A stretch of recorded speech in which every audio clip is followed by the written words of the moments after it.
Good afternoon. Thank you for watching our live briefing for Thursday, July 9th. Today, I'll review the COVID situation, talk about a couple other things. Then you'll hear from our Vice President of Health Services, Will Blackwell. Then Vanessa Perry from Pastoral Care will introduce our Thoughtful Thursday speaker. So in terms of the COVID situation nationally, we're right at about 3 million cases across the US, with 131,000 deaths. As I've said in the last few, and you've probably seen this on the news, right? The situation across the country isn't too good. 5 of the last 10 days, the US has seen more than 50,000 cases per day, which is some of the highest days we've had yet in terms of number of cases. In Virginia, we are at 68,000 cases at 613 new. We've tested 750,631 individuals, 15,400 new tests. Again, really high number for Virginia. And I think nationally, I heard yesterday, we're doing about 600,000 tests a day across the US. So the labs are swamped. Our lab, LabCorp, runs everything through one facility essentially on the Atlantic eastern seaboard, and so that lab is swamped, and it's taking quite a while to get our results, in some cases, not always. The positivity rates, as I said on Tuesday, they'd been going down for a good week, starting to see a little bit of an uptick, but mostly still down. Virginia's at 6.3, Henrico's at 4.6. Chesterfield's at 8.0, slightly up, and Richmond's up slightly at 5.3, but just for a day or two, so it might just be a blip, we'll see. The hospitalizations so far to date, we've had 6,625 individuals hospitalized, currently 956, with 215 of those in ICU. With 32 new deaths and 54 individuals recovered in the last day or so.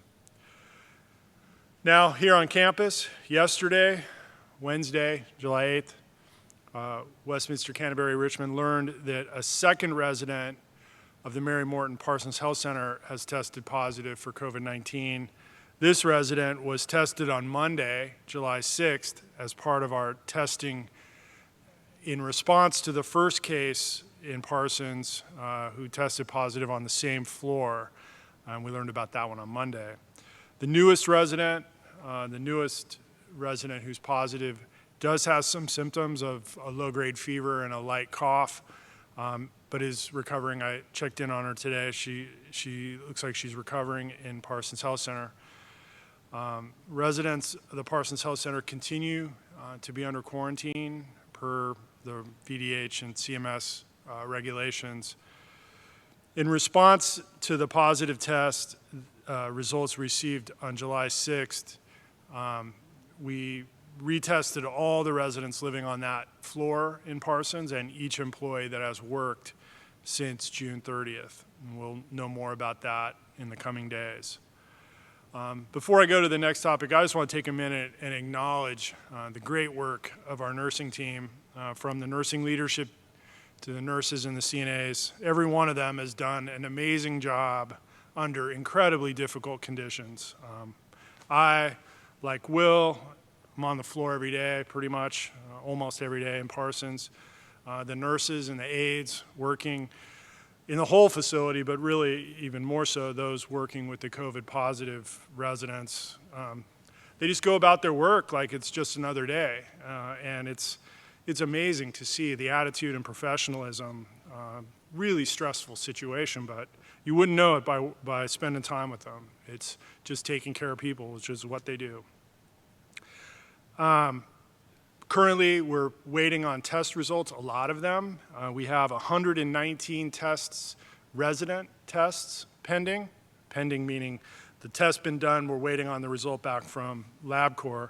And we have 286 staff tests pending. So I can't do the math, but that's pretty close to 400 tests we're waiting on. So another topic I want to discuss today is quarantine. I talked a little bit about this on Tuesday. There's been a lot of discussion amongst residents and staff, and amongst staff about the need to quarantine residents who travel, spend a night or two in the hospital, or are new move-ins to the campus while we and you wait for the test results, the COVID test results. Now, we've come at this from the assumption that the health and safety of residents is paramount. And to that end, we feel we need to ensure that we hold residents who are under quarantine to high standards just to protect everyone. And so anytime we all need to realize that anytime we're off this campus, the risks of getting exposed to COVID go up. And for those who've traveled or been in the hospital, the risks are even higher. And so we feel we need to get you tested so that you and we and everyone can have confidence in being out and about on campus. Unfortunately, as I shared on Tuesday, and I just said earlier that today, the testing has taken a really long time. In fact, I think we're still waiting on tests from June 30th. So it's taken a really long time. And so we're introducing what I will call today, I'll call it a limited quarantine while we're waiting for these lab results. And this is for anyone who's traveled and for those who've been in the hospital or the new move-ins. We recognize that being in quarantine, you still need to get physical exercise, and you may need to exercise your pet as well. So we're prepared to modify quarantine so to allow for limited exercise, going outside, walking the dog, that sort of thing. But our expectation is that if you're in quarantine, you will not have any social interaction with others. That's for their safety, and they may not know that you've been in the hospital or you've been out of town. So we're gonna ask you to keep your social interactions. Let's not have any of that while you're in this period. And don't use the common spaces. Just go out, get some exercise, do what you need to do, but spend your time in self-quarantine while we wait for those tests. This is for everyone's safety, and so we'll speak more to that. If you have questions, call Resident Services at 6032. Concern about travel and health-related issues also applies to our staff. Now, a few weeks ago, as the COVID conditions in the US and in Virginia improved, we started moving towards opening up the campus and allowing residents off campus and that sort of thing. We also encouraged our staff to get some rest and to relax. It had been a long 3 months or however long it had been, and many staff planned much needed vacation or time to go visit their family who they also hadn't seen since this thing started. Now we recognize that conditions are deteriorating. Travel really isn't safe, as safe as we thought it might be. So we will be, in the coming days, reinitiating some travel policies for our staff that will also include getting tested, limited quarantine, reassignment out of resident areas, or work from home if possible. That's not possible or feasible for some. But we need to essentially require the same things of our staff. And we'll share more of those details in the coming days as we share those details with our staff. So I appreciate everyone's patience and diligence, and take care of each other. And the best way you can do that is if you've been out, if you're going off campus, protect yourself. And if you've been away, self-quarantine until we can get your test results. Hopefully these results will speed up and we can get that process dialed in a little better. But that's it for me. Next up is Will. If we need to speak to you directly before next Tuesday, we will notify you via memo and Touchtown and TV 970. Hopefully we won't have to do that, and I'll see you next time. But here's Will.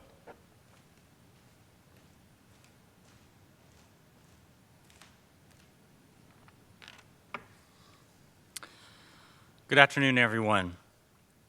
First of all, I would like to thank you, everyone, for your continued support during this national pandemic. The Parsons Healthcare Center has been doing everything we can to remain safe and COVID-free. We have been testing our residents and employees weekly, wearing our PPE, and washing our hands. On Monday, we learned of our first acquired COVID-19 positive resident. We learned of this case through our weekly testing of our residents. Our resident has no signs and symptoms of COVID-19 and is doing really well. We learned of our second resident on Wednesday. This resident and the other resident are neighbors and live across from each other. Our second resident does have signs of COVID-19, but is stable at this time. Early in the pandemic, our team worked together and wrote an outbreak policy and plan in case we had 3 or more positive cases of COVID-19. We only currently have 2 cases, and these cases are on the same hallway. Our prayer is the exposure is only isolated and will not spread throughout the healthcare center. I will share more information about our outbreak plan if we have another positive case. Again, we ask for your prayers. Our staff on the floor with COVID-positive patients are working an N95 mask, which they were fitted for and fit tested for recently. Having worn an N95 mask, it is not fun. It is very hard to wear for over 13 hours. I appreciate all the wonderful staff and how hard they continue to fight against this tricky virus. Remember to stay healthy by wearing your mask, social distancing, and washing your hands. And I appreciate all of you. Next up is Vanessa Perry.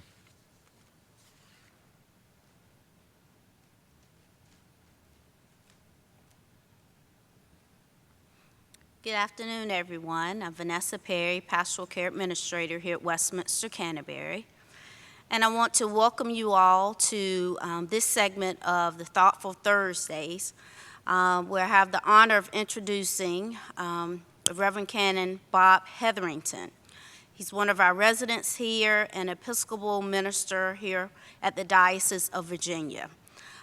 So open your hearts and minds to the reflection by Bob, and welcome, Bob.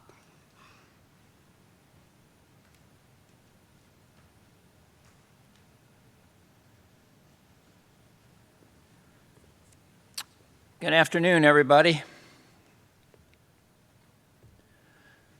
Let me begin with words from the 5th chapter of the letter to the Romans. We rejoice in our suffering, knowing that suffering produces endurance. Endurance produces character, and character produces hope, and hope will not disappoint us. We need lots of hope these days. Hope is a value for us in the present as we look out toward the future. It helps us see the future in positive ways and attracts us toward it. We need to hang on to that value. It is so important. Hope is a long way from suffering. Suffering is a struggle that we have each day in these uncertain times. We're not quite sure what's going to happen next in this COVID-19 period. The news in the large community isn't good. The team here, John and the rest of the staff, are working hard to keep us safe. But it's kind of like we're just waiting for the next foot to fall. Now we're hearing about more cases in the Parsons Health Center. When is the next person from independent living going to prove that they have an infection? And we have to deal with that and the restrictions that will come from that. The struggle to try to keep ourselves safe and to keep everyone else safe and in a sense to live for the community is so important in these uncertain times. So the news in the larger community isn't good, but we're out there more, and so it's just a matter of time. One of the struggles personally for me is that my wife is in healthcare, and with the bad news in healthcare, it simply means that we'll be apart even longer. Yes, we have some FaceTime, and people are trying hard to keep us connected, but we do best when we're together. Now, everybody is struggling with one thing or another that they can't do. So the struggle with our own sense of loss is something that's real and something that each one of us deals with. It is a difficult time. In addition to the COVID-19 events, we've had the Black Lives Matter uprising. And the uprising has affected our world. In one sense, it seems a little strange to us, or to me, because here we are on the back benches, unable to really be out in the community. On the first day of the Black Lives Matter uprising in Richmond, St. Paul's Church, where I served for a number of years, had Black Lives Matter names, George Floyd, Breonna Taylor, spray painted on the steps of the church, Black Lives Matter written on one of the pillars of the church. St. Paul's Church, Richmond, was affectionately known in the old days as the Cathedral of the Confederacy. It was the church where, during the Civil War, Robert E. Lee, when he was in town, and his family lived at 707 Franklin Street, so they were in church all the time. When he was in town, he came to worship there. And Jefferson Davis, because the White House of the Confederacy was so close by, would walk to church on Sunday mornings and was very close to my predecessor, Dr. Minigrode. And so after the war, people were very much concerned with perpetuating St. Paul's as the Cathedral of the Confederacy. During the time in the early part of the century, as black folks were deprived the right to vote, there were memorials to Robert E. Lee and Jefferson Davis installed at St. Paul's Church, memorial windows. And so going forward in this time, the people at St. Paul's Church continue to deal with the issues that are at stake, the legacy of racism in our community. Black Lives Matter is also a time for me, to examine what it means to be white. The advantages that I've had as a result of being white, and to reflect on the disadvantages that people who are black or brown have not had. I've also reflected on the fact that my ancestors came to this country from Southern Ireland during the potato famines. They came because America was a land of opportunity. It was a chance to leave the old world where they were struggling with a lot of suffering and come to a new place. If you're an African American, you came on a slave ship. You had no choice about coming to this country. You're sold into bondage, and that legacy of second-class citizenship, the legacy of slavery, continues on. And it's reflected in some of the public policy values, the fact that African Americans and people of color don't have access to health care or jobs or so many things. And the Black Lives Matter movement have raised these issues in our consciousness to examine once again who we are as Americans, and how we can make a difference, and how we can be more inclusive. In the Episcopal Church, the baptismal service calls us to respect the dignity of every human being. Well, it's pretty hard to respect the dignity of every human being if people who are black or brown are excluded from that consideration. The struggle, what's it going to look like when we finally emerge from this time? It is a time of suffering, of being aware of our losses, and of course suffering shuts us down. It keeps us from being the people that we would like to be. In terms of the passage, we're reminded that suffering produces endurance. One of the things when we're feeling out of sorts with things, when we're shut down by the kind of struggles that we are engaged in personally, the best we really can do is endure, put one foot in front of the other, and move forward. And we've all lived long enough now, especially in a community like this, that we've all had adversity and setbacks in our lives, times when we really have had just to put one foot in front of the other. But in terms of the passage, where that endurance leads, it leads to building character. Because putting one foot in front of the other, sacrificing, it becomes a value of sacrifice, which is a positive way of looking at giving up. That in this time, in this community, we're giving up things that we would like to do for the benefit of the whole community. And that does build character, builds character in us, in our sacrifices for others, and it builds a special quality within the community. And then character produces hope. This laboring together in the things that we don't understand eventually brings us to a point of hope. We need that hope. We need to keep the future from shutting us down. We need to open our arms to it and to embrace it going forward, having a sense that God is walking with us into this future. We rejoice in our suffering,